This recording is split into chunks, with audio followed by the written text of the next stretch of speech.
What's good in the hood, people? Okay. I'm Siraj from My Take. This is the first ever Raw review. Yeah, no, nobody really cares that much. This is the Shake Up edition, the Shake Up edition for 2019. So by default, this had to be an exciting episode of Raw. And I mean, this is one of the only exciting episodes of Raw. It's this and the Raw after Mania, which last week didn't really wasn't crowd didn't necessarily like it. The first segment, it started off with Stephanie McMahon, which I mean, yeah, that's that's the recipe to an amazing episode of Raw. That was sarcasm for anybody who didn't catch that. Um, yeah, she came out, she spoke a bunch of nonsense. I mean, whoever takes note of Stephanie McMahon in these promos, you deserve a huge reward. But anyways, out came Shane McMahon. He did his same shtick, but except with Mike Rome instead of Craig Hamilton. And I mean, right then and there, they telegraphed the first entry. It was obviously going to be the Miz at this point. Who else would it have been, right? But I mean, I liked the way they packaged it. I liked everything else around it. So I thought it was good. I think the Miz might have busted himself open. So yeah, Miz will be okay. But other than that, I thought the brawl was cool. I thought everything else about it was cool. It's just, I mean, Stephanie McMahon. I'd let this be the last episode of Raw or SmackDown that she opens up, please. I'm tired of that now. Okay, so the Miz has been the first Raw call up. So here we had four call ups in the next match. We had Aleister Black and Ricochet, who is obviously called up now by the graphics. They're no longer under the NXT graphic. They are now under the Raw graphic. I do think that one of them is probably gonna show up on SmackDown, but we'll see about that tonight. But yeah, they came out. It was gonna be an 8-man match between Aleister Black and Ricochet. Still don't know why they're a tag team with Kurt Hawkins and Zack Ryder against the Revival and the Viking Experience. You guys. Okay, so this is basically. Oh, my acting levels. But this was basically where the crowd basically crapped on. This is where the crowd, maybe not the crowd, but the internet audience, the people like us, the people who are watching at home. This is where, not me, but the rest of the other people. This is where they started getting really upset about the show, and not about the show, about the name changing and that kind of stuff. For me, I mean, they were first known as War Machine. They became War Raiders, and now they the Viking Experience. And I mean, the as solo competitors, their names have changed as well. So I mean, to me, it's not that big of a deal. I mean, I've seen what these guys can do. I am very impressed by them. But yeah, War Raiders was not a name that I grabbed onto that really stuck with me. I mean, yeah. So I mean, Viking Experience. I don't know. We'll see where this goes. I mean, listen. As far as the name goes, I'm 100% convinced that all the people who are pissed about it, you're all going to forget about it in a month's time. I can almost guarantee you that. So, I mean, listen, the match was entertaining. The Viking Experience had somewhat of a good showing. And yeah, the weak link of the match had to be Zack Ryder. And Zack Ryder is just not that entertaining to me. Kurt Hawkins, I can still get behind Kurt Hawkins. Obviously, as the losing streak, and there's other stuff that you can kind of gravitate towards. I mean, Aleister Black and Ricochet, you know, NXT babies, they're NXT darlings. Anybody who's an NXT fan would love those guys, and the Viking Experience as well, and the Revival. But yeah, Zack Ryder, you can piss off for all I care. Now this is by far the best call up of the night. Biased opinions aside, this is by far the best call up of the night. Just I mean, if you're talking about, I mean, again, with these call ups, with the draft, with the shake up, you normally want shock value, because again, that's what it's all about. It's all about shock value. So yeah, this probably was the best call up of the night. So Finn Balor comes out. He's gonna have a match, and Andrade Cien Almas's music hits. And I mean, for me, I got that. I was like, oh, okay, fine. Let's speak about the match. I know I don't really have much to say about it because, I mean, here's the thing. Well, throughout this whole show, and the reason why I'm talking so soft, people are sleeping, but throughout this whole show, there was not necessarily much to talk about. I think this is probably the biggest thing on the show. If I'm gonna run through the show and then we'll see, but this is probably the biggest thing that happened on the show in terms of shock value, in terms of newsworthy and stuff like that. But the match was great. What I liked about this match is that it kept me on edge as a viewer. It kept me on edge as a viewer to an extent where I thought there were certain parts where I was like, oh, okay, Baylor's taking it. And I didn't want that. I did not want Andrade to lose his call-up match. None of the call-ups lost. So to me, and they did the same thing last year and the year before that. So to me, it was like, if he's going to lose this is crap. And I was really, really starting to get worried there at some points. So they really played with my emotions. I don't know if that's what they were going for, but to me, my interpretation, that's what they brought across. So for that, I have to give them credit where credit is due. I loved the match. Apparently I see there's big plans for Zelina Vega and Andrade Cien Almas, so that's great. Can you give him his full name back, please? Right, then we had an Elias promo. He did his basic shtick. I mean, and at this time, this is when my stream started effing up, so I didn't get to watch everything, but I got everything that needed to be, I seen everything that I needed to see basically. So Elias does his basic shtick. At this point, we all knew that it was a legend because it was a legend who, it was Top of Economics who came out at WrestleMania. Then it was The Undertaker who came out last week, which was a big deal. And then this week it was Rey Mysterio. So Rey Mysterio comes out, lays him out, and then out comes Lars Sullivan. And Lars Sullivan, for me, I'm not sold on Lars Sullivan. Again, I've never watched NXT. I've only watched one match of his, which was against Keith Lee. And for me, I was more impressed by Keith Lee. Obviously, he's a flippity-flip big guy. Who wouldn't be impressed by that? But for me, I wasn't necessarily into Lars Sullivan. But yeah, watching the chemistry between him and Rey Mysterio, how Rey Mysterio was working around him, I thought this was fun. I thought this was great. For me, I want to root for the babyface, and they managed to get me to root for Rey Mysterio without me thinking, without the fact that it's Rey Mysterio. I'm talking about from the storyline that they were trying to tell. They got the message across. So that it was a great segment. I was gutted when he hit Rey Mysterio with his finisher and when he actually got Rey Mysterio down. So that's great stuff. I hope that this actually turns into a proper feud. And yeah, and if it does, I'm very excited to see where this goes. And by far the greatest botch of the freaking night. Okay, so Bobby Roode and Chad Gable comes. They now officially heels. They're cutting the heel promo, and then poop, there's the graphic, the Usos. Yeah, again they telegraph the freaking thing. Yeah, and it wasn't disappointing. It didn't damage anything for me. It was just like, okay, fine. Yeah, the Usos are now on the roll, which, okay, fine. But I think these guys had a decent match. I wasn't necessarily paying that much attention to this match, but it was fun. From the bits that I saw, the Usos are now on Raw. So yeah, let's see what they bring to Raw. Let's see what they do with the Raw Tag Team Champions. Because let's just be honest, that's exactly where the titles are going to land. Let's just be honest. And again, so this is where things got messed up for me. Well, I don't know. I don't know, but anyways, they showed all the drafts. They showed all the call-ups from SmackDown to Raw. So basically, I can't remember everybody, but basically Eric Young showed up. Like, Eric Young was there with nobody else from Sanity. So I'm assuming that tonight you're gonna have Alexander, Killian Dane, and Nikki Cross on SmackDown. And he's gonna be on the Raw, which I don't know. What I would like to see is him Eric Young get into a faction with Bray Wyatt.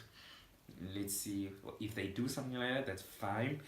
But anyways, that's not what we're talking about. I just wanted to bring that up because I thought that was interesting.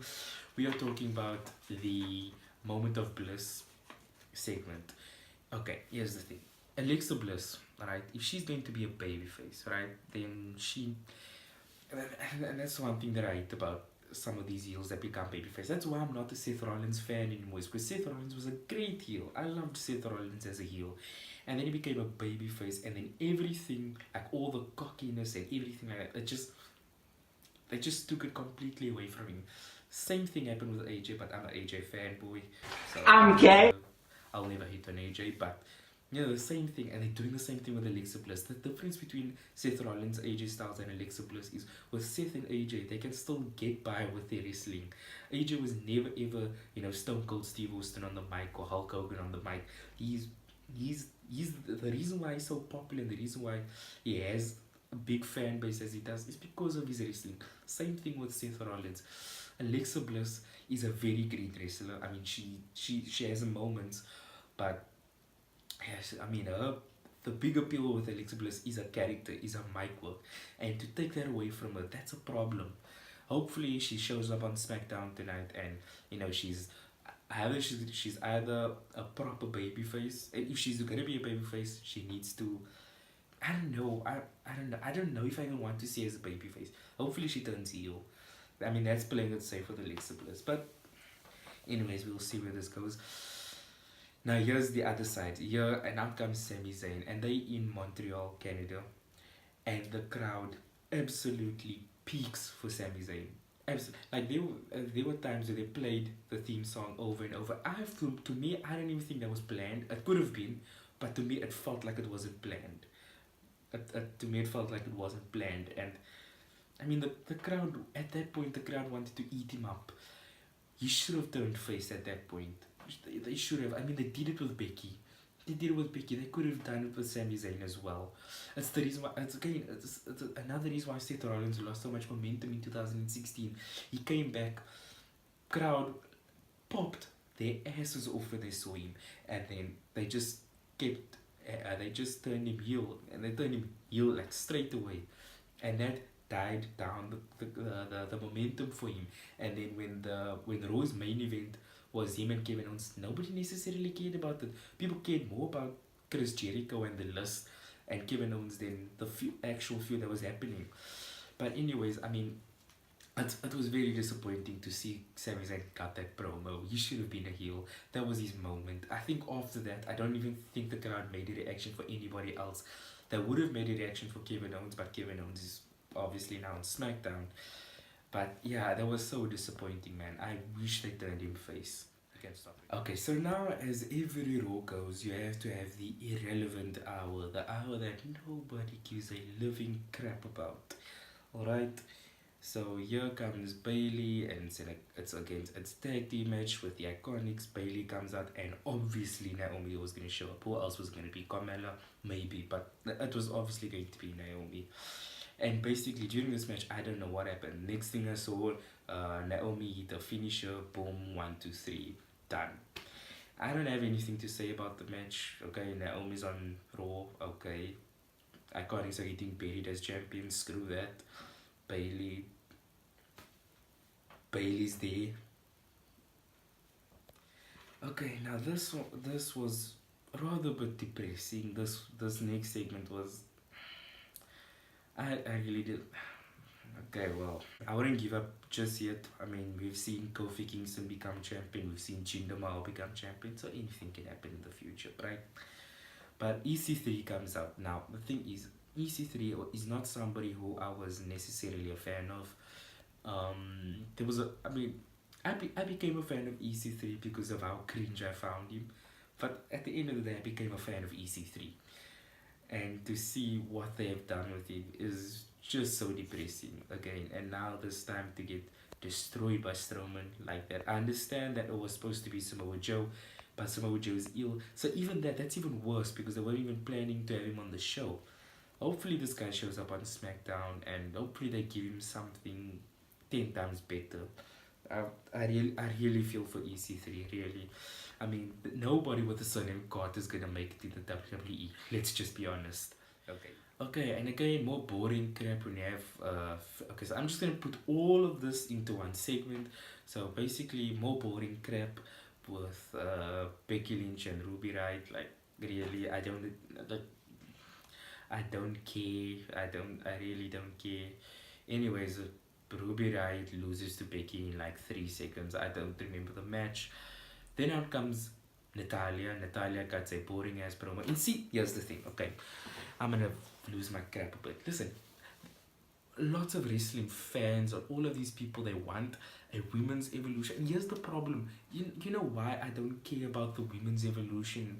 Because all of them, all of your top female wrestlers, they are all taking gimmicks from men, from older men who has been in the company before them. I really don't care about that crap. Okay, Ronda Rousey, Roddy Piper. She's basically font, freaking merch, everything is from Roddy Piper. Becky Lynch, Steve Austin. She eat the Luther's press. Like, why? I don't need you to do that.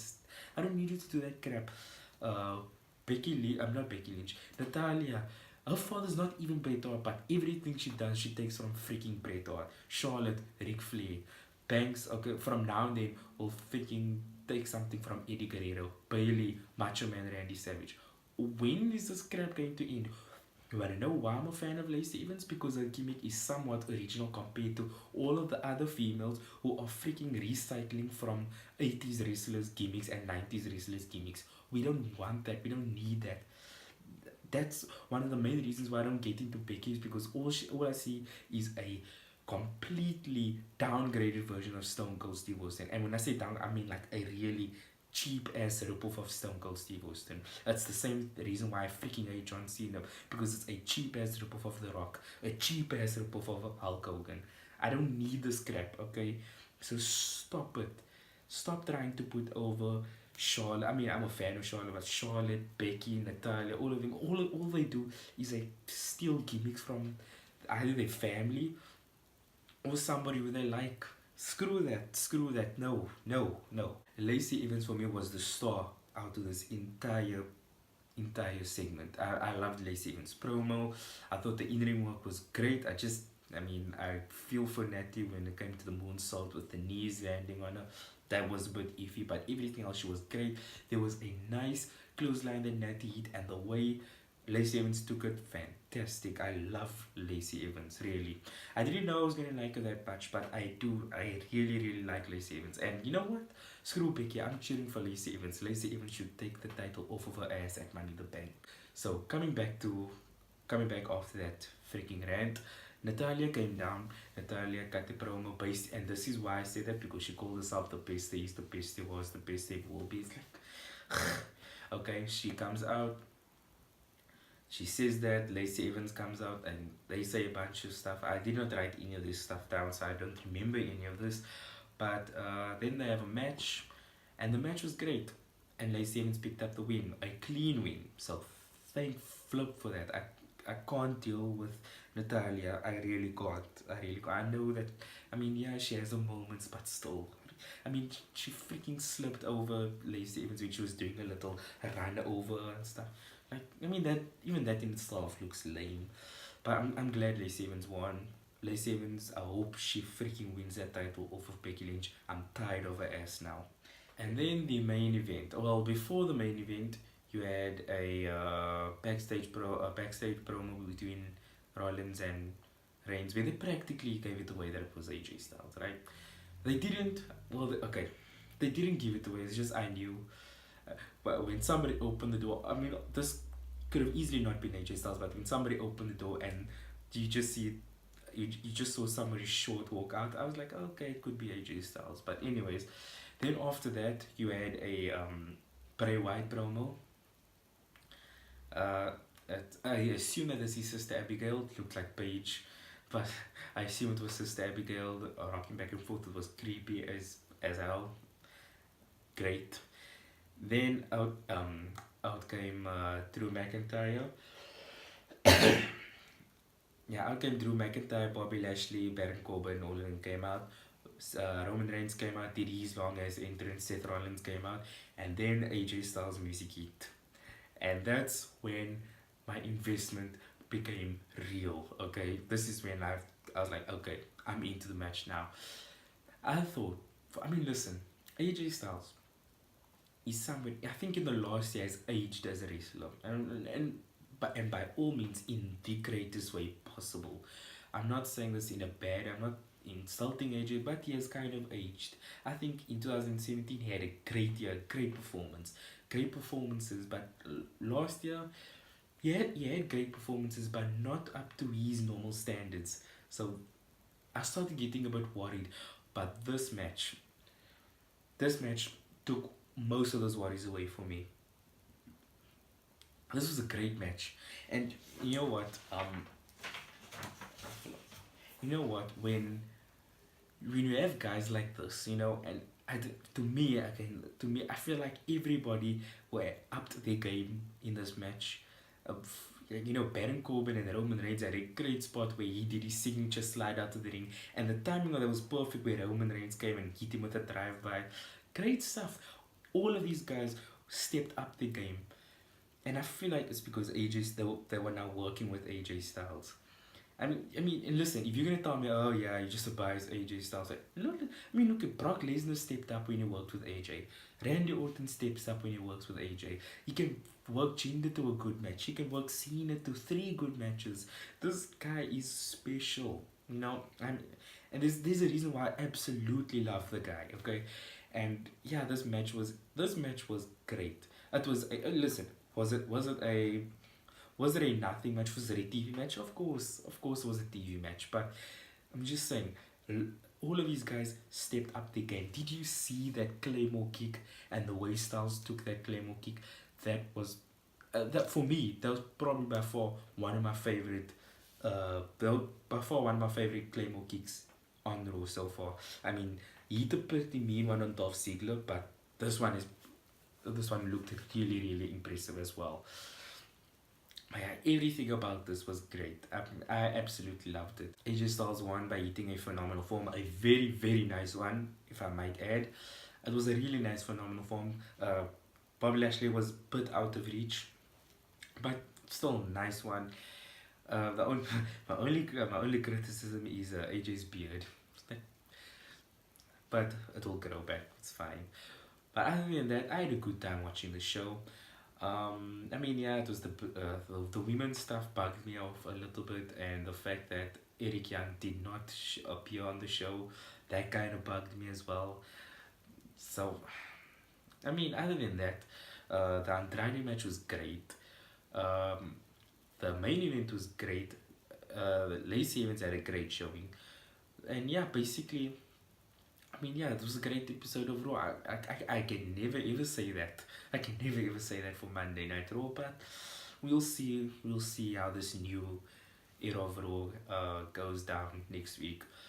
My expectations is AJ needs to get into that Universal Championship feud. He needs to get in. He needs to get right in there. Because AJ had a great performance. How many great performances does AJ still have in him? I don't know. And we need to get that AJ Styles and Seth Rollins match ASAP. We need to. I thought that's what they were gonna go with, but okay, yeah. So my final thoughts. And like I said, I'll keep on banging on about how great the show was. Um, Listen, does this further my excitement for Raw? Other than the fact that Age is on Raw, not necessarily. But the fact that Age is on Raw, I'm going to be paying more attention to Raw. I'm going to be watching Raw a lot more, and probably going to be more invested in Raw now because AJ is on there. And then also the Miz Theory, whatever show he's on, that's the better show, that's the superior show. So who knows? Maybe Raw could be great this year. Who knows? I just really want Rollins and AJ at SummerSlam. That's what I really want. Roman Reigns can go over to SmackDown. Who knows? Maybe he'll even get put better there. Maybe I'll even like him. I don't know. But other than that, that's all I have to say. Thank you for watching. Please be sure to check out the other videos on the channel. Please check me out on Twitter at Shiraz Dambe. Check me out on Instagram at Shiraz 3470. Check out my other channels, check out the main channel, check out my personal channel, my vlogging channel. Everything will be in the description, and please let me know what your thoughts of it all in the comment section. With that being said, I say thank you for watching again. I'll see you tomorrow for SmackDown.